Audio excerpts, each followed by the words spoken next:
Tudo isso que a gente tem hoje é fruto e filho da igreja. E, entre tantos santos que Deus, na sua providência, levantou ao longo dos séculos, São Bento tem um papel muito importante.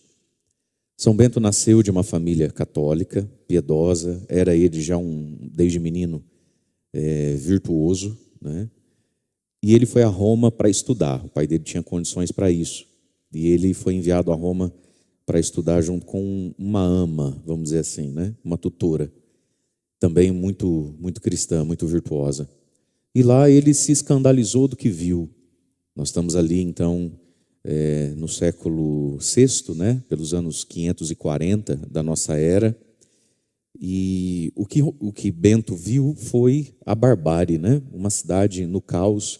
E o povo que vivia ainda em tantas idolatrias e um cristianismo um tanto quanto sincrético, com tantas situações. Enfim, quando ele vê tudo aquilo, ele vai discernindo a própria vocação e o próprio chamado. E ele se sente chamado, então, a viver uma vida de total consagração a Deus, né? Então, a vida monástica dos monges já existia na igreja há uns 2 séculos, né? Mas não organizada como se tornou, e nem tão popular como se tornou por causa de São Bento. Enfim, que deixa tudo, vai para o deserto, vai para o eremitério, viver já na terra a realidade do céu. No céu, todos nós seremos pobres, que ninguém vai ter dinheiro.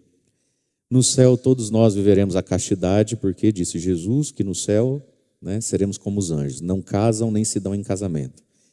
E no céu viveremos todos a obediência. Não vai haver esse duelo interior nem exterior a nós, entre Deus e qualquer coisa que não seja a vontade de Deus.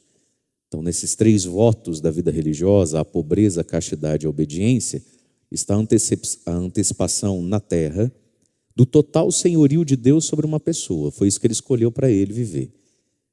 E não teve como, né? Jesus diz, não se acende uma lâmpada, é impossível esconder a cidade construída sobre o monte, né? Não se esconde a cidade construída sobre o monte. Ele começou a atrair jovens, né, que vão buscar esse mesmo ideal de vida. Logo ali no início de um cristianismo que deixou de ser perseguido, onde já não existiam mais os mártires. Então a vida religiosa é um martírio incruento, né? Ninguém vai nos matar por ser cristão. Então nós mesmos oferecemos tudo pelos conselhos evangélicos, sobretudo a vida religiosa. Bom, e aí a vida de São Bento é rodeada de milagres, de portentos mesmo extraordinários, né? De curas, sobretudo de exorcismos e libertações, o poder espiritual de São Bento contra o demônio e as suas atividades, né? Tanto que um dos sacramentais da igreja é a medalha de São Bento, né? Uma das coisas que o padre abençoa para que o fiel use na busca da santidade e na proteção contra o mal, além da água benta, né? O escapulário, medalha de Nossa Senhora das Graças, medalha de São Bento. É um dos sacramentais que a gente pode carregar conosco, com aquela oração famosa de São Bento, né? A cruz sagrada, quem sabe? A cruz sagrada seja minha luz, não seja o dragão meu guia, retira-te, Satanás, nunca me aconselhe as coisas vãs, é mal o que tu me ofereces, bebe tu mesmo do teu próprio veneno. Muito bem. E quando nós vemos um santo, uma santa, quando a gente tem notícia então de São Bento, um menino piedoso, virtuoso, extremamente rico, que faz esse caminho na vida, de abandonar tudo, e de abandonar também todas as recompensas humanas que a virtude traz. Porque o chamado de Deus é uma profunda renúncia. Em primeiro lugar, ao pecado. Não era muito o caso de Bento. Renunciou e precisou superar os pecados dos defeitos, né? De temperamento, de personalidade. Mas pecado, ele não tinha pecado para renunciar, porque ele nunca conheceu esse lado da vida. Não precisou ir lá no chiqueiro igual o filho pródigo.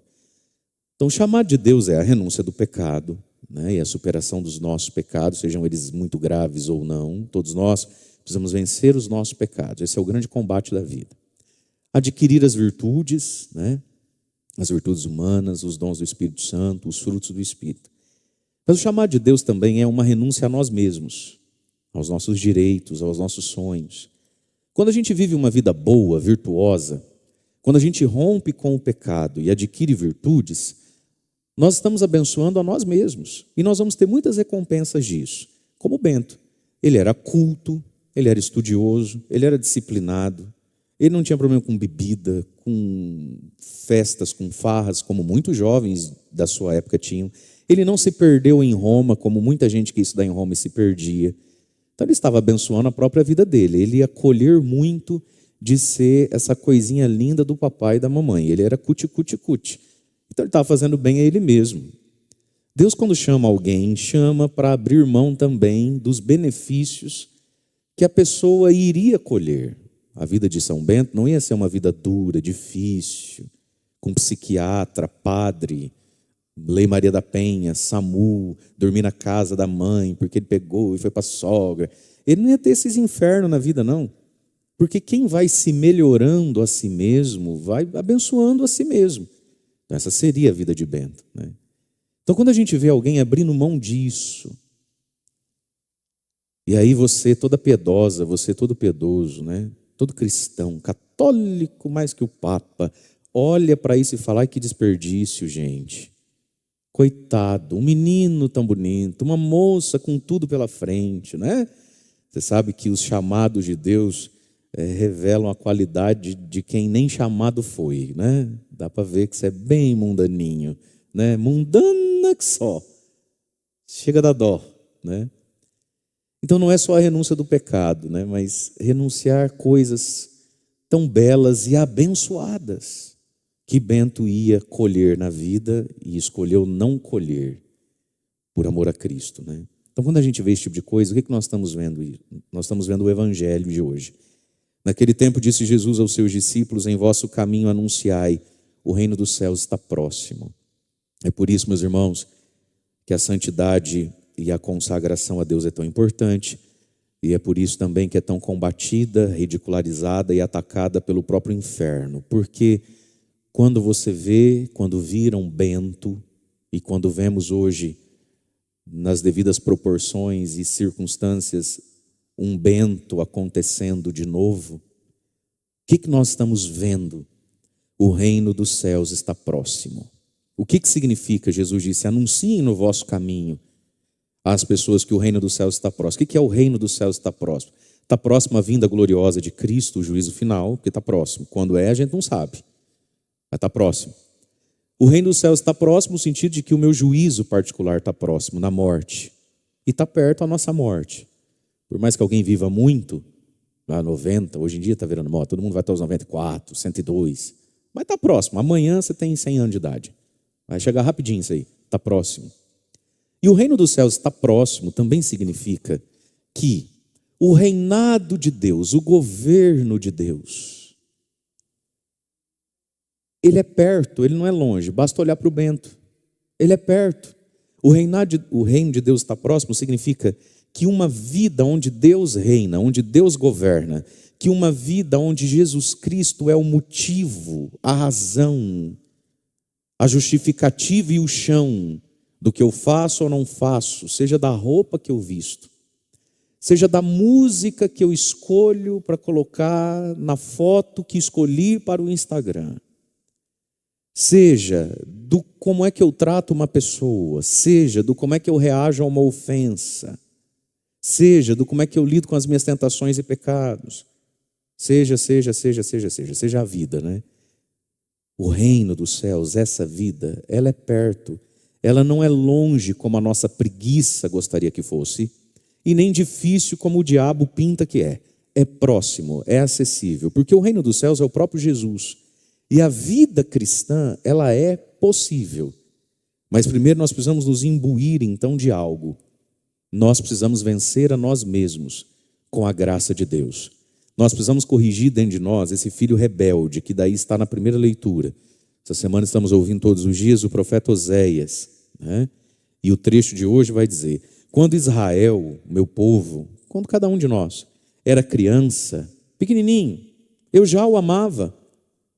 Nós somos amados gratuitamente por Deus.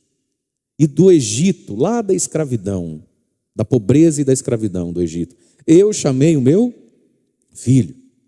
Mas quanto mais eu chamava, mais se afastavam de mim e imolavam sacrifícios, dons, ofertas aos Baals, sacrificavam aos ídolos. Olha só, somos amados gratuitamente, amados desde sempre.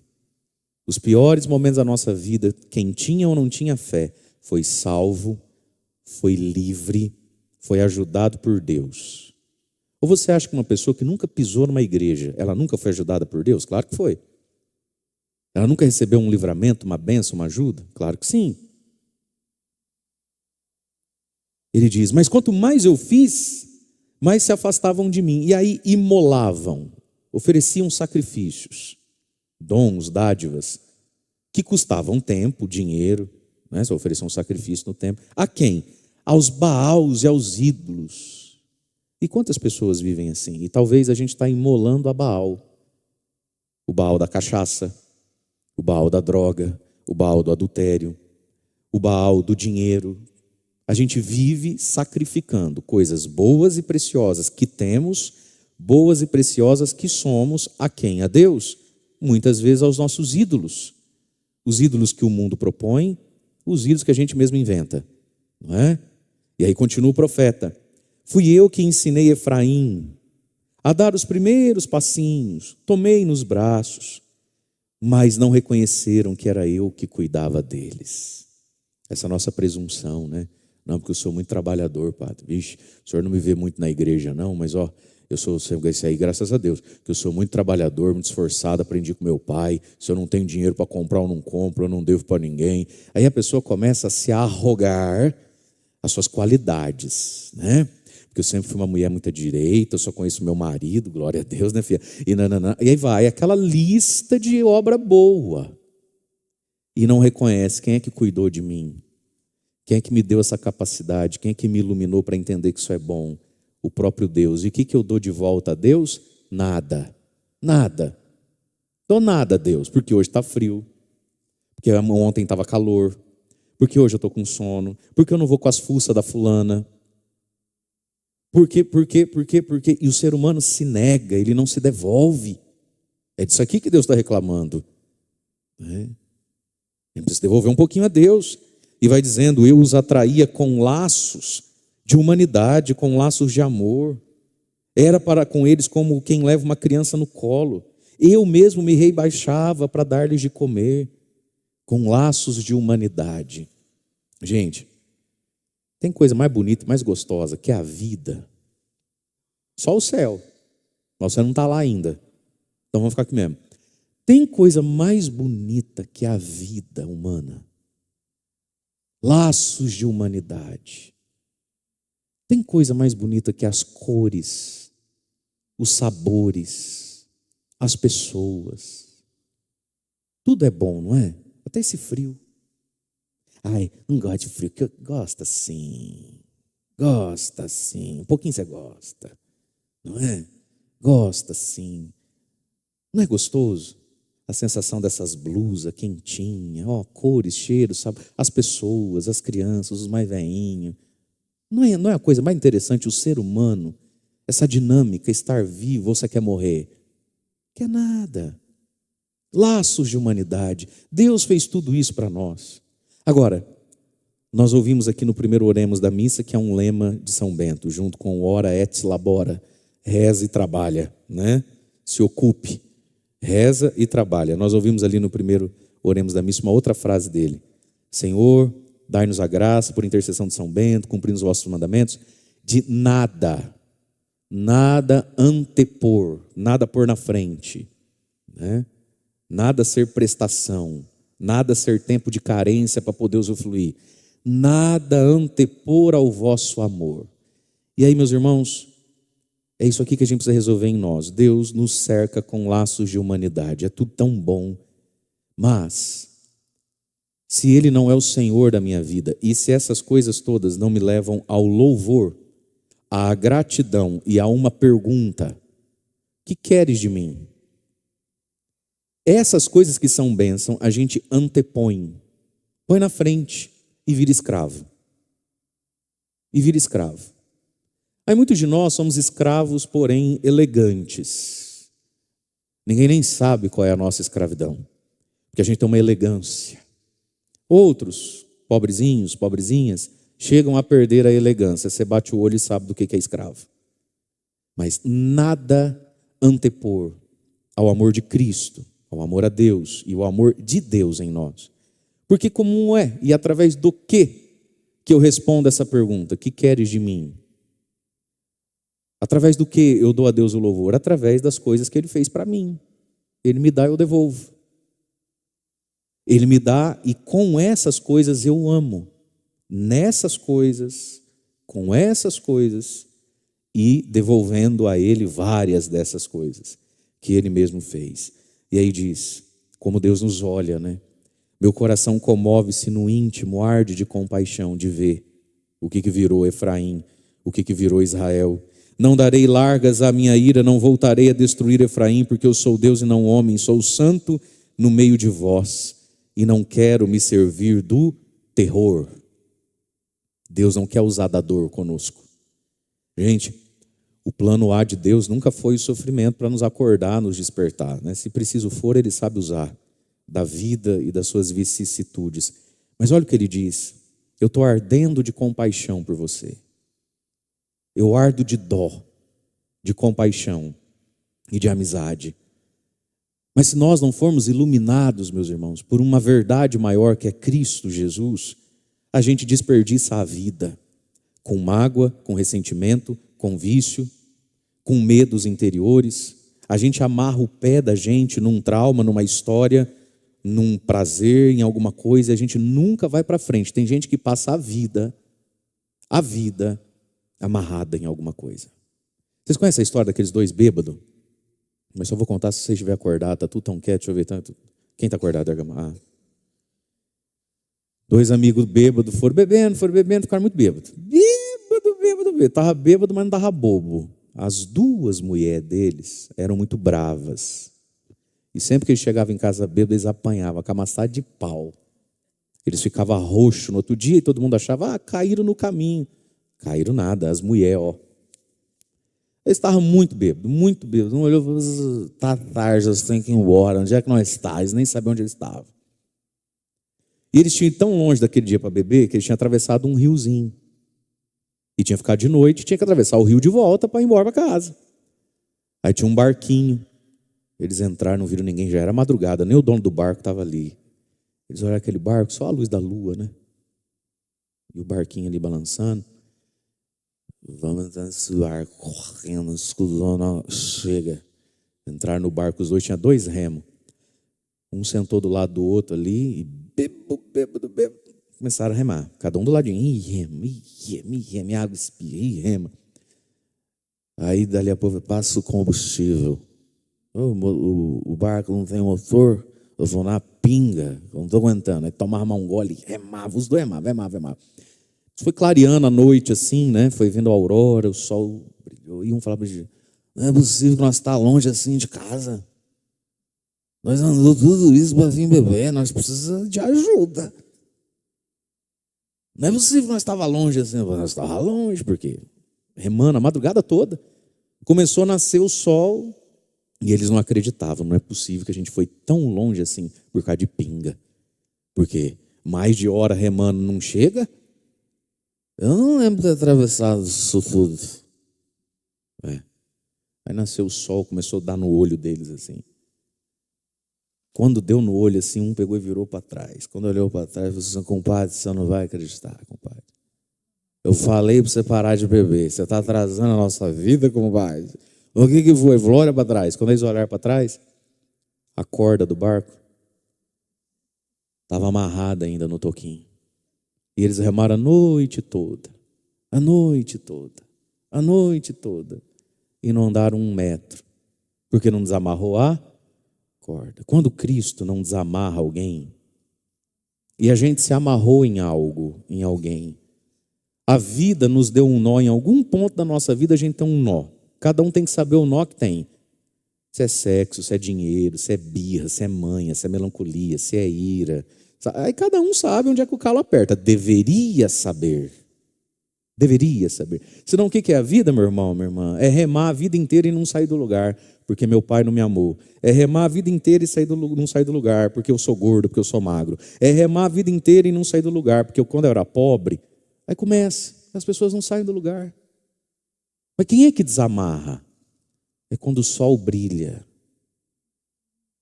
que quem está fora de si, podia ter percebido antes, né? Mas só percebe com a ajuda do sol. O sol é a palavra. Por isso vem o salmo de hoje. Sobre nós, iluminai a vossa face, Senhor. Faz brilhar o teu rosto. E quando o rosto de Deus brilha, a gente enxerga por que às vezes tanto esforço está sendo em vão, né? Por que a gente não avança? E mais do que isso, para de fazer força à toa, porque nessa historinha, se brincar, eles iam remar mais quantas horas se não nasce o sol? À toa. Sobre nós, iluminai a vossa face, Senhor, e então seremos salvos. Na luz da face de Deus, que se fez homem, habitou entre nós, a luz da face de Deus é Jesus, falou conosco e disse: o reino dos céus está perto de nós. E aí vem os verbos daquilo que a gente deveria fazer para os outros, fazer para nós mesmos, né? E que é a missão da igreja.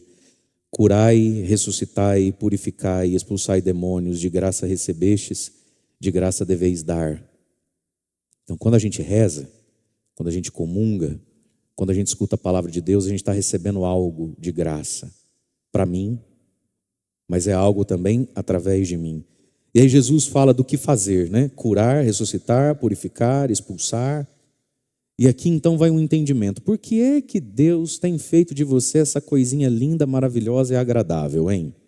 Por que será? Que Deus tem investido tanto em você. Por que será? Por que será que Deus tem melhorado você consideravelmente? Para que a gente seja capaz de se relacionar com quem? Com os anjos do céu? Com os agradáveis dessa terra? Jesus fez, moldou, talhou os discípulos, escolheu, os capacitou e os enviou para lidar com que tipo de gente? Os cheirosinhos? Com quem? Doentes, mortos, leprosos, encapetados. Aqui, ó. E a gente vai criando às vezes um senso em nós, né? A gente vai se sentindo tão bom, a gente vai se sentindo assim tão sanado, né? A gente vai ficando tão limpinho, graças a Deus, que a gente vai, parece que vem um efeito contrário. A gente não entende que eu sou para doentes, mortos, leprosos e endemoniados.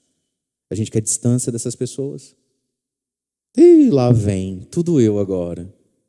Ué, mas se tem alguém capaz de lidar com um doente, morto, leproso, endemoniado, é quem? A tua cunhada que não reza? É quem? O teu amigo lá do trabalho que vive na pornografia?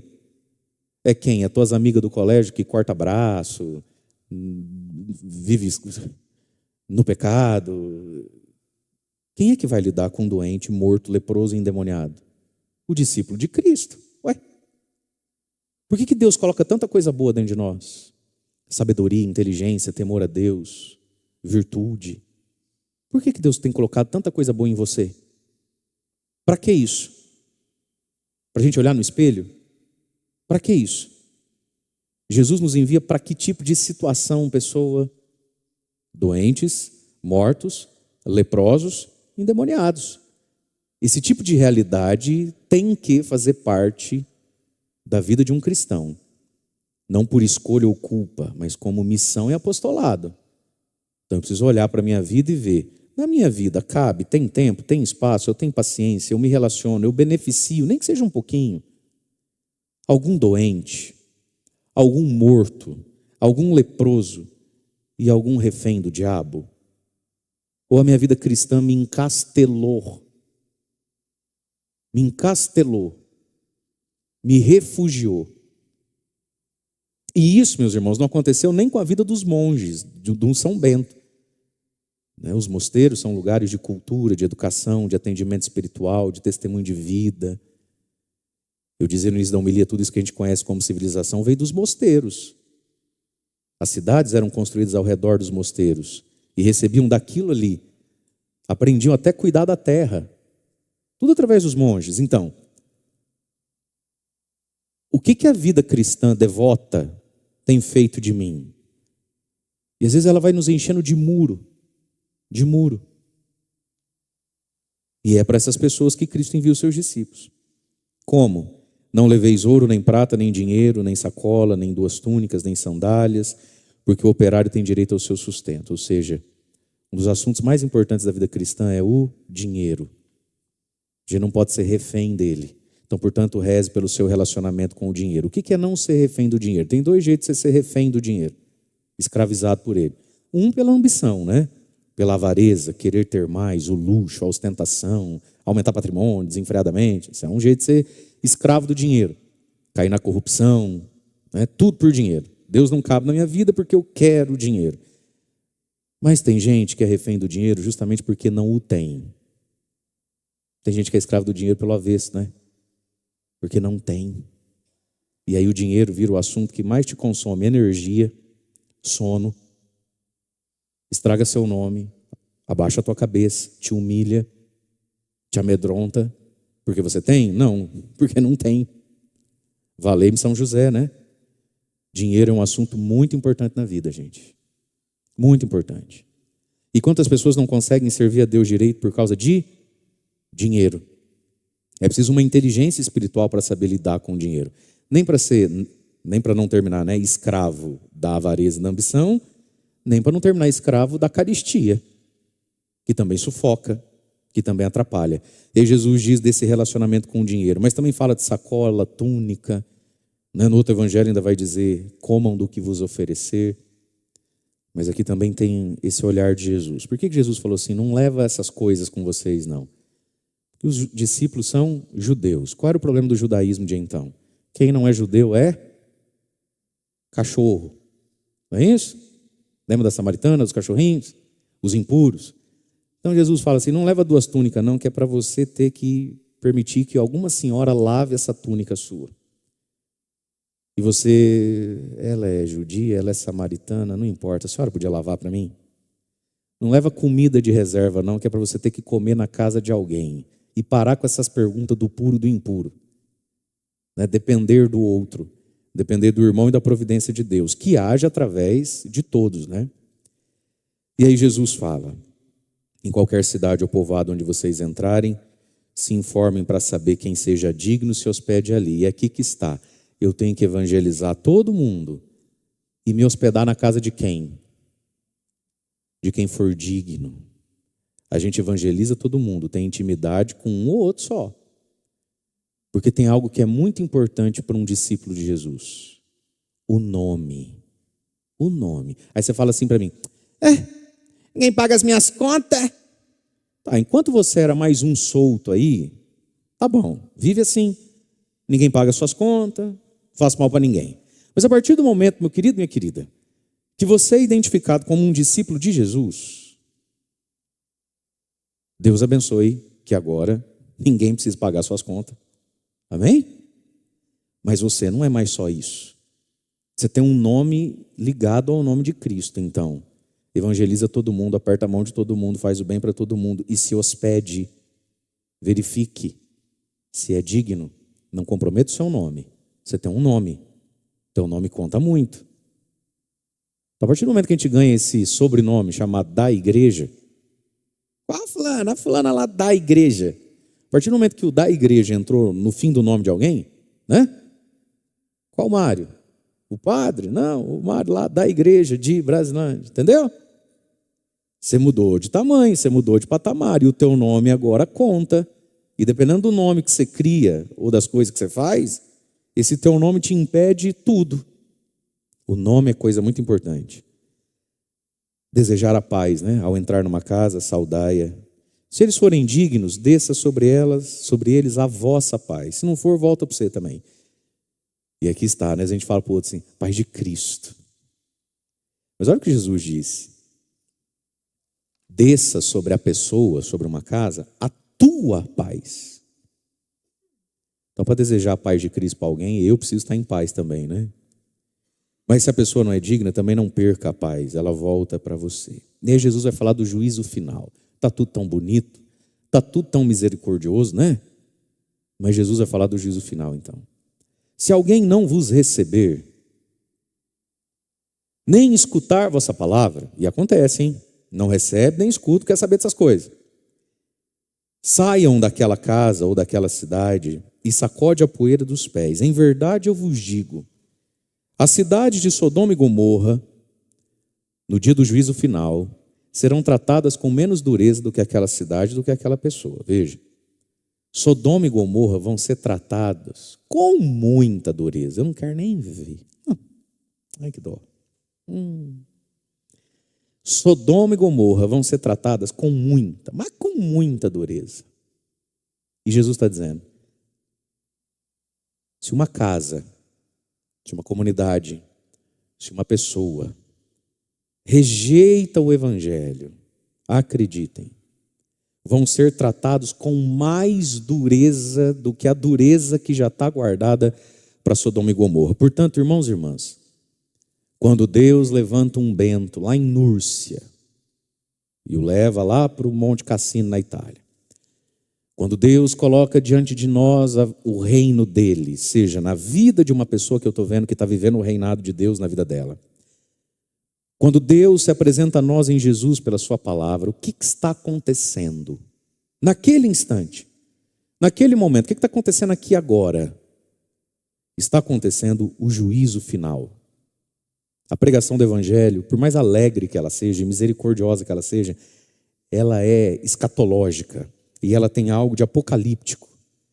Porque olha o que Jesus está dizendo, naquele dia, o que vai ser aquele dia? Naquele dia vai ser revelado o que foi feito nesse dia.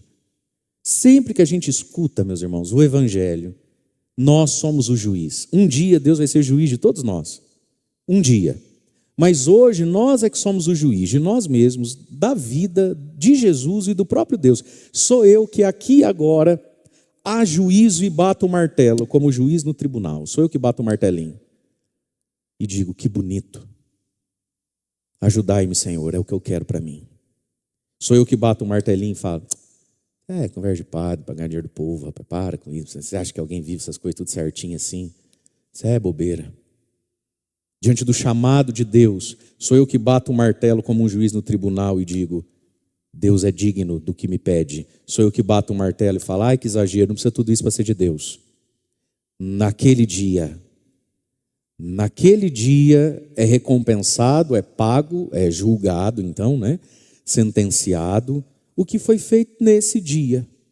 No dia em que Jesus passou pela minha vida, passou pela minha história. Por isso que Santo Agostinho, outro grande santo, um pouco anterior a São Bento, dizia, eu tenho medo do Deus que passa. Porque Santo Agostinho viveu muito isso dentro dele.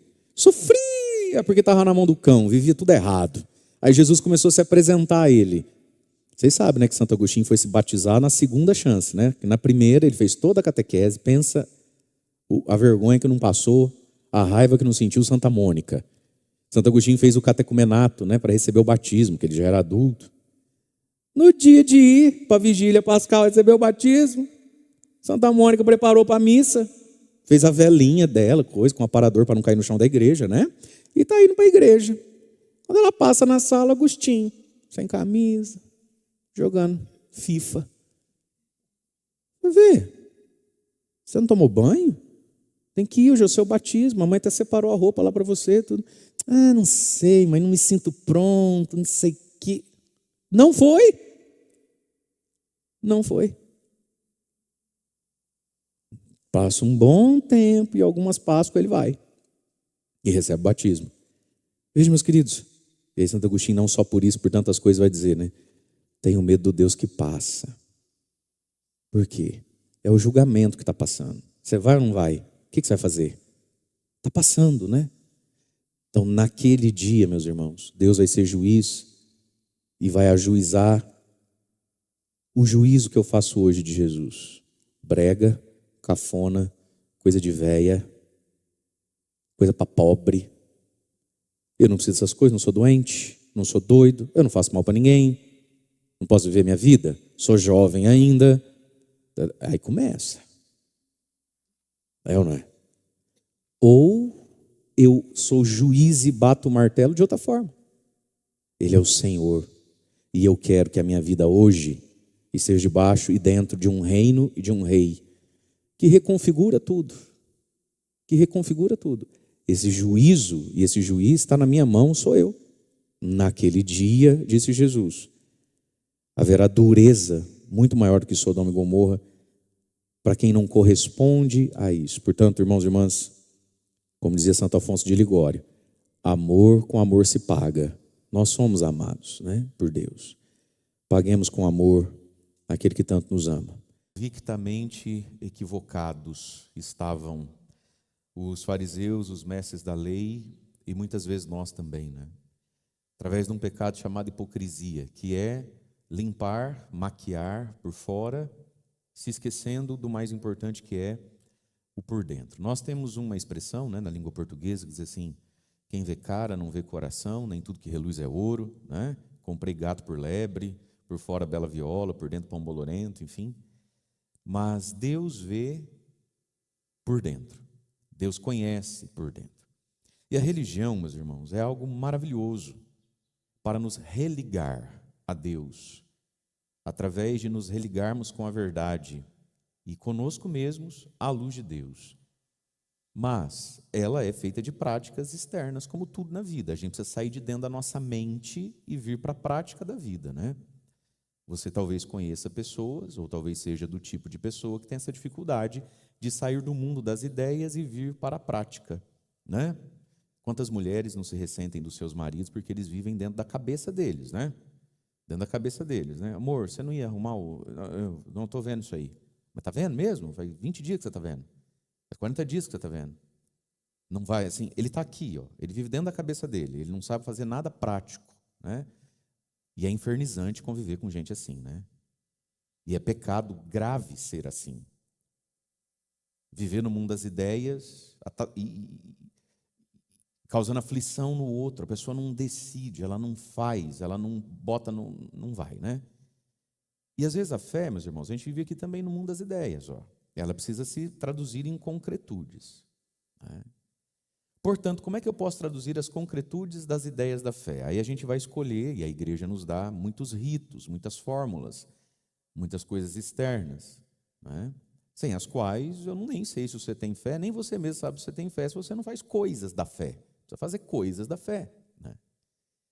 Mas no tempo de Jesus, fariseus e mestres da lei foram criando coisas da fé que não tinham lá muito valor, ou tinham um valor relativo para a pessoa, não para o todo, nem para todos. Tem coisas da fé que de fato são objetivas. Por exemplo, missa, eucaristia, estado de graça, pecado mortal, precisa se confessar. Isso é objetivo, isso não é relativo. Agora, dentro da fé, tem coisas que são relativas a mim e tem uma importância para mim, não tem para você. Certos adereços da fé, ou certos modos de fazer as coisas objetivas da fé ter sentido para mim, né? Então, cada um de nós vive algumas exterioridades da fé e, através delas, procura que as coisas objetivas da fé, como vir à missa, tenha absoluto, ou tenha um sentido ainda maior, mas para o outro pode ser que aquilo não faça sentido. E os fariseus criaram um monte de coisinha e ficavam guerreando uns com os outros, dando um peso e dando uma importância para coisinhas, querendo que as coisinhas fossem coisonas, quando na verdade as coisinhas só eram coisinhas. E por causa disso se degladiavam entre si, né? E aí caíam nesse equívoco aqui. Às vezes a gente vai se apegando tanto a isso, que a gente usa disso para esconder o que de errado vai dentro do coração. Então, se a gente não cuida, algumas práticas nossas nos levam a dois equívocos. Primeiro, a gente se esquece do fundo do nosso coração. A gente se esquece das coisas muito práticas da vida que também importam. Segundo equívoco, não só se esquece, como abre mão mesmo daquilo, achando que vai ludibriar Deus. Porque no fundo a gente acaba ludibriando o outro, mas não a Deus. E meus irmãos, a gente fica muito em paz com Deus, apesar de estar vivendo muito errado, porque estamos em paz com o outro. Né? Por exemplo, sei lá, viver em pecado, viver uma vida dupla, a pessoa está muito em paz com aquilo. Por quê? Porque ela está em paz com os outros, ela enganando o outro não sabendo quem eu sou, eu até esqueço que Deus sabe quem eu sou. Daí começa aqueles inferninhos, né? Se você questionar um pouquinho, porque tem gente pior do que eu, porque eu pelo menos não vivo na barra do saio do padre, mas pelo menos tem uma língua desse... Aí começa essas coisas assim, sabe? E Jesus está dizendo que tudo isso é hipocrisia. Hipocrisia vem de personagem, né? Hipócrita é aquele que veste uma máscara de cera. Ele é para o outro aquilo que ele não é para ele. E se a gente não cuida, a gente cai nesses erros também. De ficar muito em paz consigo, com Deus, com a nossa salvação, simplesmente porque eu posso ficar em paz com você, você não vê por detrás da minha máscara, mas Deus vê por detrás da nossa máscara.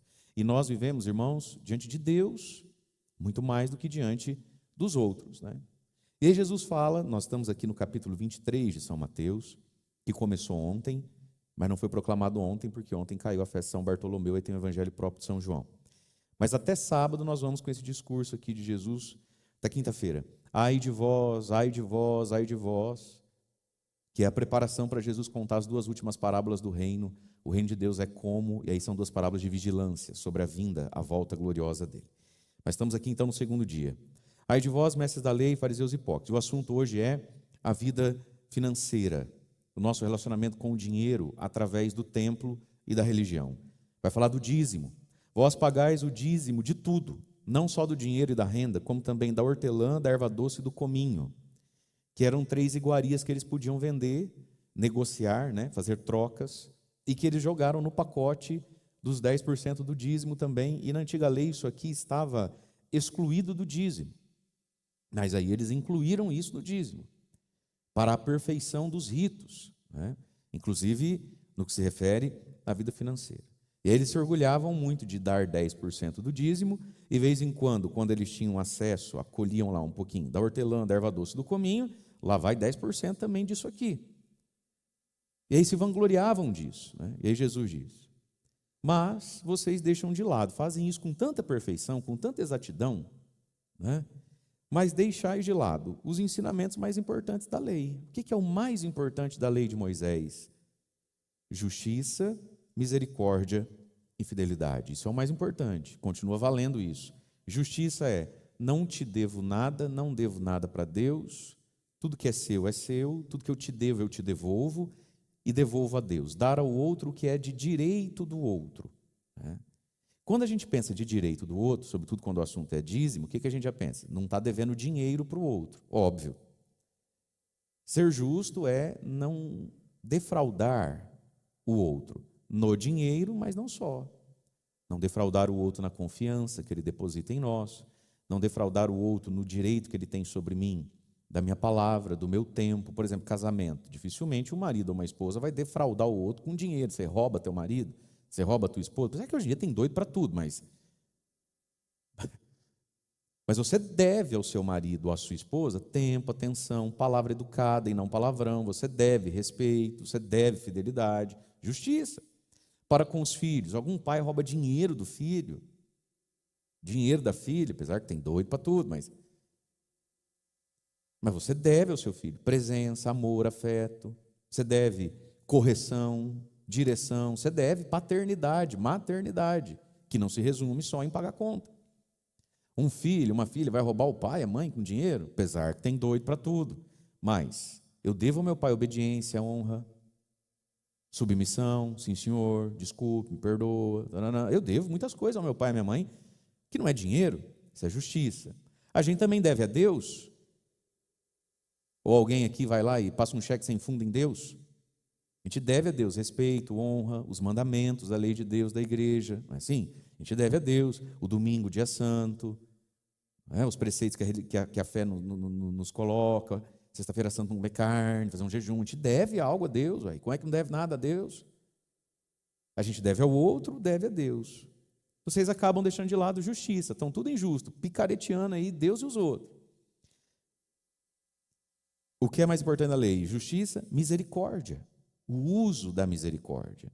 Usar coração com as misérias com as quais eu me deparo. Misérias financeiras, misérias morais, misérias intelectuais, misérias existenciais. Existem pessoas que estão na posição de miséria quando o assunto é dinheiro, mas não só quando o assunto é dinheiro. A pessoa ela é uma miserável.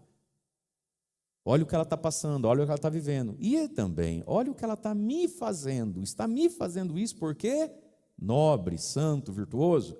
Está me fazendo isso porque miserável.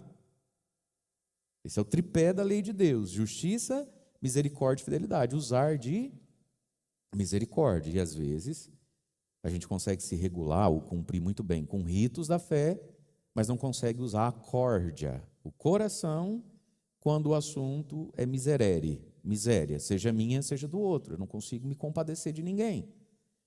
Justiça, misericórdia e fidelidade. Ser fiel. Ser constante no bem prometido, na aliança feita com o outro, com Deus, comigo mesmo. Fidelidade. Fala para quem está do seu lado, eu imaginei que você não vinha hoje na Quaresma de São Miguel. Você não tem cara de fiel, não. Você está melhorando bem. Fala para quem está do seu lado. Fala, olha, parabéns, hein? Estou te vendo sempre. Olha só, disse que vinha e está vindo mesmo, hein? Fidelidade, você não prometeu que vinha? Fidelidade. Ser fiel. Fiel ao nosso estado de vida, fiel aos nossos deveres, fiéis às promessas que a gente fez no batismo, confirmou na crisma. Fidelidade, filhinho. Vocês deixam de lado isso, já não se ocupam disso, pecam nisso, a bochecha não fica vermelha, o coração não dói. Quem é que não peca também? Você se vê. Mas, cadê? Está até aqui. Ó. A minha rifas, né? Uma só, imagina. Quer enganar Deus com uma só, se for para enganar é com muita, né? Mas a minha rifinha já comprei, fala amém. 3 pessoas compraram. Esse mês meu cheque volta. A minha quaresma de São Miguel está feita, os meus ritos, né? O meu terço está rezado. Né? E a gente vai fazendo coisas e não vai curando por dentro, olha só. E aí Jesus disse, vós deveríeis praticar isto sem deixar aquilo. Não se trata de uma coisa ou outra. Se trata das duas coisas. A gente não é um saci pererê espiritual. Entende? A gente não tem uma perninha só para ficar pulando. A gente tem 2 pernas. Jesus está dizendo, faça isso sem deixar aquilo, faça aquilo sem deixar isso. Nós gostamos muito de colocar para brigar coisas que se abraçam. Não é assim? Que adianta essa ergueção de mão, essa rezação, se não ajuda os pobres. Faz as 2 coisas, filha. Entendeu? Porque eu não vou na igreja, mas pelo menos o que precisar de mim, pode contar comigo. Faz as 2 coisas, filho. Para que botar para brigar o que se abraça? Façam isso sem deixar aquilo, faz aquilo, sem deixar isso. Nós somos capazes das 2 coisas, nós somos amplos, nós somos totais. Nós podemos colocar para congruir, ter congruência nas coisas. Não é insuportável quando você vive com esse tipo de gentinha? Que a pessoa fica colocando para brigar as coisas que se completam? Porque eu não sou muito de abraçar e de beijar, pelo menos eu não deixo faltar nada nessa casa. Mas não dá, já que não deixa faltar nada em casa, não dá para falar, oi filho, que bonito que você fez, ai, orgulho do papai. Qual que é a dificuldade? Não, porque ela sabe, padre, eu do trabalho para casa, do trabalho para casa, do trabalho para casa. E não dá para do trabalho para casa falar meu bem, meu anjo, bitoca, como foi seu dia? Não dá, só dá para ir para o trabalho para casa, trabalho para casa. Você é um saci pererê, você só tem uma perna? Jesus, amado, para que pôr para brigar o que se abraça? Porque eu não sou muito de rezar assim, sabe, padre? O senhor já sabe, o senhor já me conhece. Ixi, se eu tiver que sentar e ficar ouvindo, o meu negócio é trabalhar, meu negócio é trabalhar, meu negócio é trabalhar. Que bom que o seu negócio é trabalhar. A gente precisa de muita gente na igreja que trabalha, mas não dá para uma vez no ano pedir para sentar e escutar. Não dá para abraçar as coisas, para que ficar chocando e brigando? Façam isso sem deixar aquilo. E aí Jesus vai dizer, guias cegos. Porque eles eram os guias do povo, né? Os fariseus, os mestres da lei. Eu sou um guia. E eu posso ser um guia cego, como padre. Mas você também é guia de alguém. Tem alguém te olhando. Tem alguém usando você como desculpa. Nós somos todos guias de alguém, nem que seja de 1 ou 2. Guias cegos. Filtrais o mosquito. Mosquitinho, tira o mosquitinho. Mas engole um camelo? Doideira é essa, né? Diz Jesus. Ai de vós, mestres da lei, fariseus, hipócritas. Vocês limpam o copo e o prato por fora. Eram as ritualidades judaicas das refeições. Lavar a mão do cotovelo em direção à ponta do dedo, rezar um salmo, lavar o copo, lavar prato. Tem todo um jeito de fazer, como usar essa água. Tem todo um esquema para se descontaminar, né? Daquilo que o samaritano tocou, enfim, as outras pessoas, enfim. Ai de vós, mestres da lei, fariseus, hipócritas, vós limpais o copo e o prato por fora para mostrar para Deus o zelo pela fé, pelo culto. Mas por dentro tem roubo e cobiça. Por dentro tem coisa. E aqui está, meus irmãos, olhar para dentro de si. Né? A gente precisa se voltar para dentro de nós. Às vezes a gente passa a vida alheio de si mesmo. Existem coisas que são públicas. Vocês sabem muita coisa de mim, eu sei muita coisa de você, de vocês, nós sabemos muita coisa de muita gente. A vida ela é pública, né? Apesar que nem tudo devia ser publicável, mas é pública. Só que nisso que é público, eu posso ficar alheio de mim. Eu vou em direção ao público. Está sabendo? Está sabendo? Está sabendo? Você viu? Você viu? Você está vendo, né? Você está vendo, né? E diante daquilo que é público e publicável, seu ou meu, eu fico alheio, eu estou dessabendo o mais importante, o que vai dentro de mim. Aí Jesus aponta duas coisas que o fariseu fazia: roubo e cobiça.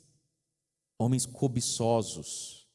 Não cobiçarás a mulher do teu próximo, não cobiçarás o boi, a vaca do próximo, os bens materiais do próximo. A gente anda cobiçoso, ou seja, eu não sou uma pessoa sossegada, pacificada, contentada, nem agradecida. Eu ando cobiçando. Eu estou querendo mais. Eu estou querendo o que é seu. Eu estou querendo só porque você tem também. Nem estava querendo, mas agora que você comprou, também preciso comprar. Cobiçosos. Não é assim? Tudo isso vai dentro de nós. Aí Jesus diz: fariseu, cego, limpa primeiro esse copo aí por dentro, para que por fora também fique limpo. Limpa primeiro o coração. Limpar a vida de dentro para fora. Agora, meus irmãos, como é que a gente se limpa de dentro para fora? E por que os fariseus, homens tão religiosos, tinham essa dificuldade? Nós precisamos nos confrontar com uma palavra e com uma pessoa maior do que nós mesmos. E mesmo dentro da fé, dentro da religião, ao invés da gente ter diante de nós uma janela que aponta para o céu e que aponta para Cristo, a gente pode criar um espelho. Espelho, espelho meu. Existe alguém mais bonito do que eu? Espelho, espelho meu. Existe alguém mais esforçado do que eu? Espelho, espelho meu. Existe alguém mais certinho do que eu? E dependendo do ambiente onde você está, das pessoas com as quais você convive, a resposta verdadeira é um profundo e perigoso: não, não existe. Nesse ninho de gato que você vive aí, de fato, terra de cego, filho. Quem tem um olho é rei. Hã? Como é que a gente descobre o que dentro de nós não está limpo? Eu preciso me confrontar com uma pessoa e com uma palavra maior do que eu, maior que as minhas palavras, maior que a minha santidade. E é por isso, meus irmãos, que a gente vive diante de Deus. O profeta Isaías um dia entrou no templo, se achando a última Coca-Cola do deserto, a última bolachinha do pacote. Ninguém valia nada, todo mundo, nananã, até que, bom, abriu o céu, anjos e querubins, ficou visível ao olho dele tudo aquilo que acontece espiritualmente, mas o olho não vê. Bom, anjos e os querubim de 6 asas, e você nem sabia, né, que tinha querubim de 6 asas, né? Você só achava que era 2 asas, você não lê Bíblia. Aí estava lá os querubim, metade das asas, ele cobre a cara. Ô louco, os anjos fechando a cara, o que eles estão com medo de ver? Filme pornô? Não, o Deus.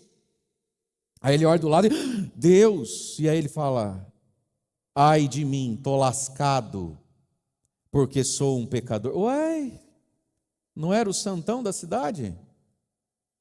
Se você olhar para o ninho de gato que você vive, numa dessas você é boa coisa mesmo. Terra de cego, quem tem um olho é rei, mas diante de Deus continua caolho, só tem um olho. E aí Isaías ficou: morri. Misericórdia, para que eu vim aqui? Por que eu não fiquei em casa? Junto com os tomadores de cerveja. E ele começou a ouvir: santo, santo, santo, Kadosh, Kadosh, Kadosh. Senhor Deus dos exércitos, os anjos cantando para Deus, os anjos de 6 asas. Ele tinha 2 pernas, uma com encravada, ele mancava, assim, e os anjos que têm 6 asas e flutuam, não conseguem olhar para Deus. E ele felizaço da vida, porque ele olhava para as cunhadas, os amigos do futebol, falava: nossa, você vai contando sem vergonha, tem necessidade, né? Pelo amor de Deus. Ei, vai lá para cima, filho, vai para Deus. Ai de mim, estou perdido. Ué, mas você não é um cara tão bom, por que está perdido? Porque agora você está se medindo com Deus. Agora você está se medindo com Cristo. Ele é a medida. Deus Todo-Poderoso. E isso é necessário para nós também, meus irmãos. E isso não acontecia com os fariseus e com os mestres da lei daquele tempo. Eles viviam na picuinha com os outros. Na picuinha com os outros. Na picuinha com os outros. Percebe? Olha para Jesus, olhar para Deus. E aqui, meus irmãos, o que é esse olhar para Jesus? É ter uma vida interior de oração, de exame de consciência. Não é para ficar se neurotizando com as coisas, não, se enchendo de escrúpulo, não é isso. Mas é ter como meta, é ter como alvo, é ter como projeto uma pessoa maior do que eu. E muitos de nós vivemos na nossa própria medida. A gente vive igual galinha, ciscando ao redor do nosso pé. A gente não se expande, a gente não se dilata, a gente não tem esperança na vida. A gente tem expectativas de emagrecer, que o Monjaro dê certo, a gente tem expectativa que outubro tem eleição, a gente tem expectativa que, eu estou com muita expectativa, que o Flamengo não alcance o Palmeiras, esse ano não alcança. O que mais você tem expectativa? A gente vai se enchendo de expectativa. E é bom ter expectativa. Algumas são mais fundadas do que outras. E dependendo da expectativa que você tem, nem não só não é fundada, como te afunda. Mas nós precisamos ter uma esperança. Esperança se refere a Deus, ao céu, da parte de Deus em relação a mim e de mim em relação a Deus. O resto tudo é expectativa, otimismo, e faz parte da vida, ter expectativa, ter otimismo. Mas nós precisamos ter uma esperança, um alvo, um objeto maior e divino. O nome disso é esperança. A minha esperança é ir em direção a Cristo. Como vai dizer São Paulo na sua carta, irmãos, cresçam, estejam à estatura do ser humano novo, à estatura de Cristo, deixe de ser nanico, deixe de ser tacanho, à estatura de Jesus. Precisa marcar horário com o padre, sentar na frente dele e falar, padre, que é complicado hoje em dia, né? Eu sei que é complicado hoje em dia. A estatura de Cristo, sobe, filho, estica, direita essa coluna, vamos, deixa Deus te esticar. A estatura de Cristo, do homem, Jesus, do Deus que se fez homem. A estatura de Cristo, nós somos muito vulgarzinhos, muito baixinhos, muito medrosinhos, muito chatinhos, muito traumatizadinhos, tudo. A estatura de Cristo. Subir nessa altura, deixar ser levado lá. E aí, claro, nos ajuda muito nisso também o exemplo da vida dos santos. Mas ter a esperança, senão de cair nesse cinismo, né? É aquela que você já não aguenta mais me ouvir, né? Eu nasci assim, eu cresci assim, é porque eu sou assim, Gabriela. A estatura de Cristo, Jesus entrou na sua vida para você olhar para ele e falar assim, então, Jesus, é que eu nasci assim, sabe? Mas então precisava conhecer ele. Que graça é conhecer ele. Então, subir.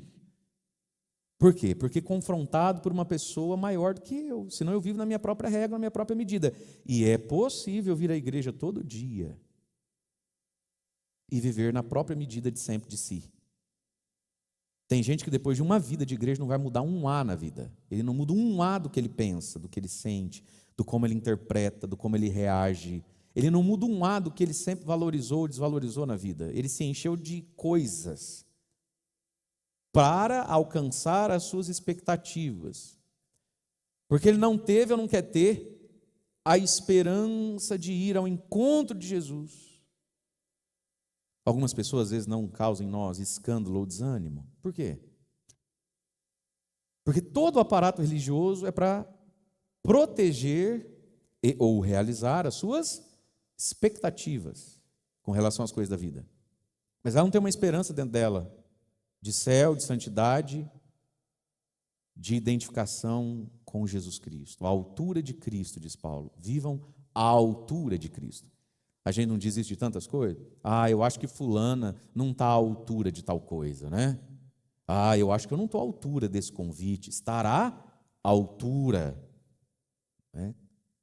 E Deus dá a graça, meus irmãos, se a gente tiver essa esperança e não só expectativazinhas. Como é que muitas pessoas trocam de religião? Como é que muitas pessoas ficam ciscando de igreja em igreja? Como é que muitas pessoas são, inclusive, contaminadas espiritualmente? Estão contaminadas espiritualmente. Por quê?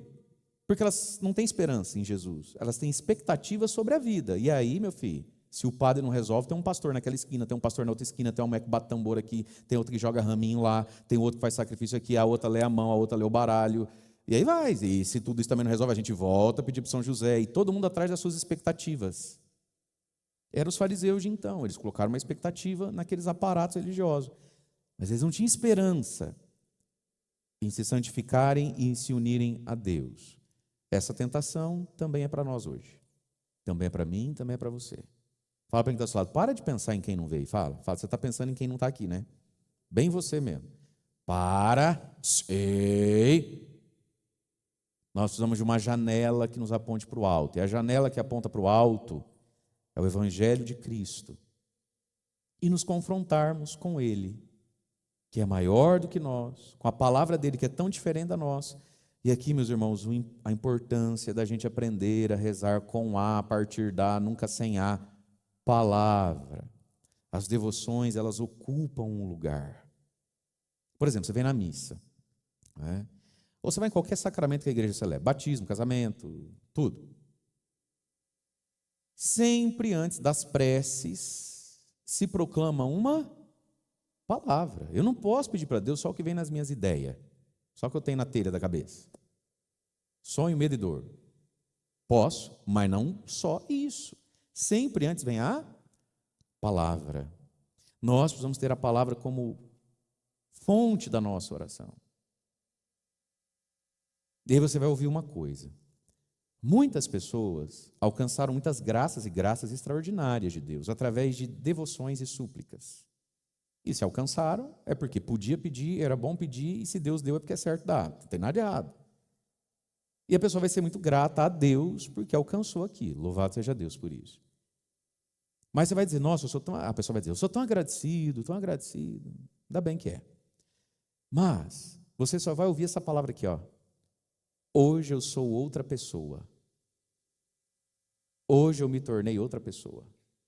De quem reza com a palavra. Porque você pode fazer, pela fé e por misericórdia de Deus, a gente pode fazer sumir um caroço do nosso corpo. A gente pode fazer aparecer um bebê dentro de uma barriga. A gente pode fazer um juiz mudar o que ele ia assinar e assinar mais rápido. E não se tornar outra pessoa. O que nos torna outra pessoa, de modo milagroso mesmo, como novidade em nós, é a oração feita através, que parte não de mim, porque está doendo, porque eu não aguento mais, porque eu sonhar, nossa, seria tão bom ser. E veja, Deus olha para esses assuntos com amor de Pai, não duvidemos disso. Mas ser e se tornar outra pessoa, parecida com Jesus, somente com a partir da, nunca sem a palavra. A Bíblia, meus irmãos, precisa fazer parte da nossa vida de oração. Deve fazer parte da nossa vida de oração. Isso nos torna outra pessoa. E isso sempre nos convida a olhar para dentro, né? Para dentro de si. Porque daí, estou eu e Deus aqui. Estou eu e Jesus aqui. Entra no teu quarto, fecha a tua porta, ora ao Pai que está em segredo de Jesus. E ali, eu e ele, eu e aquilo que ele está falando comigo hoje, como é que eu vou ficar trazendo a pobre da minha sogra, da minha cunhada, do meu pai aqui para essa conversa, dos amigos do serviço aqui para essa conversa? Não dá nem coragem de fazer um negócio desse. Igual Isaías no templo. Parou de olhar dos lados, parou de se sentir o biscoitão e falou, estou lascado.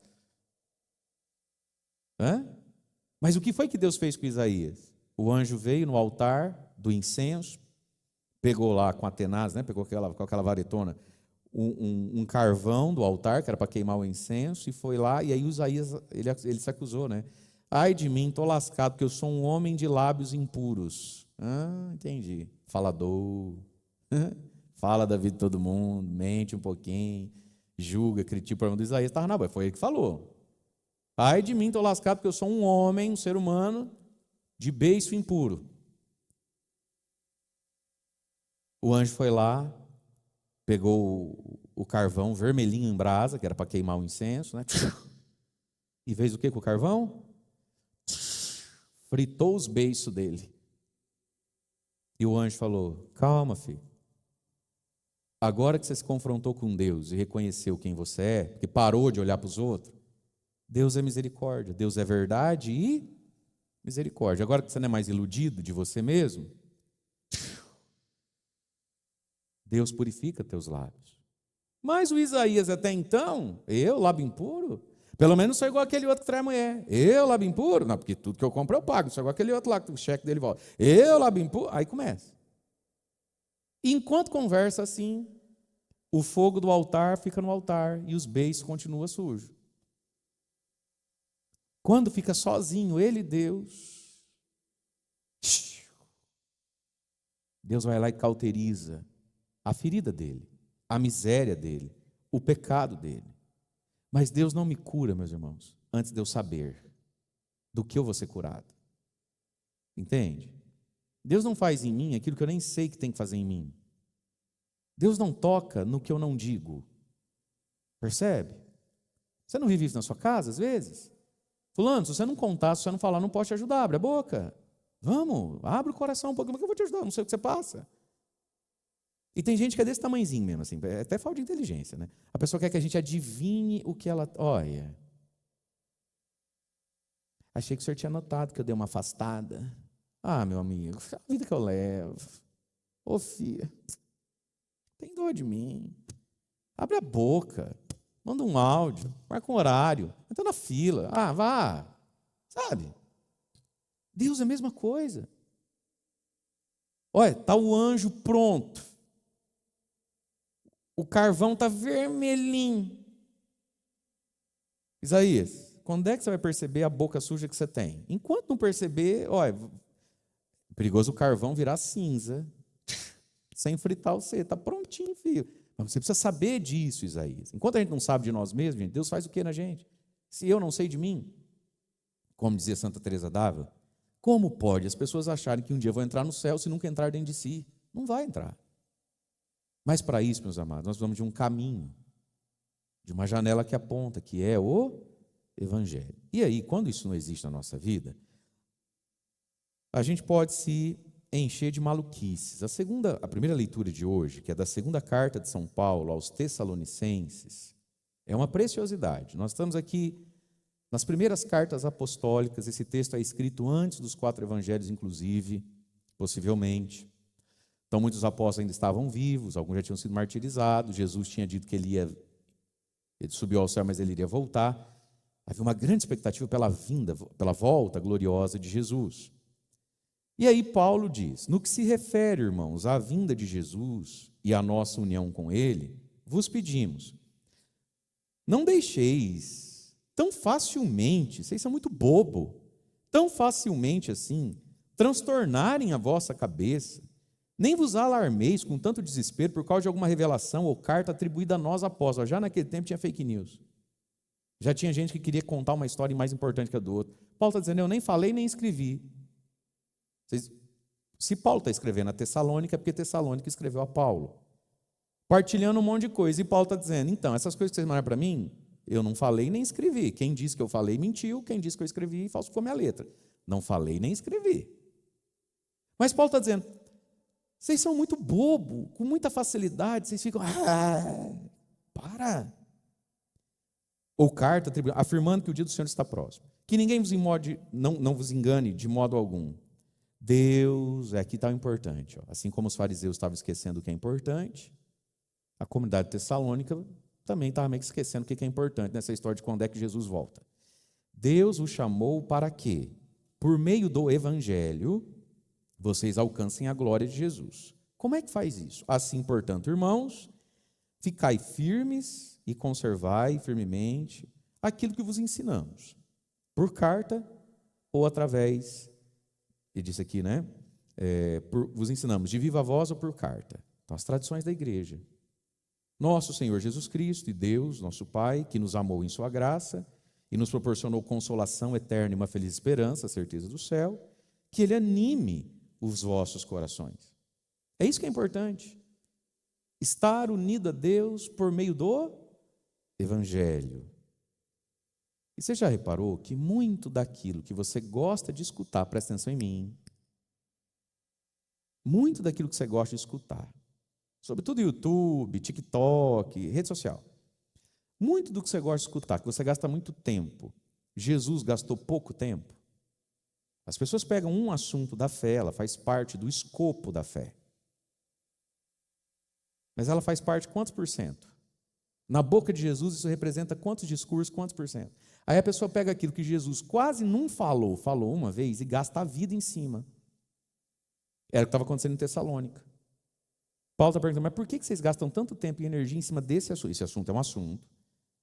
Mas, gente, eu falei disso aí uma vez só. Jesus mesmo no Evangelho falou 2, 3 vezes. Por que gastar tanto tempo nisso? Nossa união com Deus se dá através do Evangelho. E se a gente olhar para a nossa vida, meus irmãos, muitas vezes, A gente gasta horas do ouvido e do olho em cima de coisas que Jesus falou muito pouco. E das coisas que Jesus falou muito, a gente não faz ideia. É o que Paulo está falando com Tessalônica. E que Deus anime os vossos corações e vos confirme. Jesus vai voltar hoje ou amanhã? Não sei, quem é que sabe?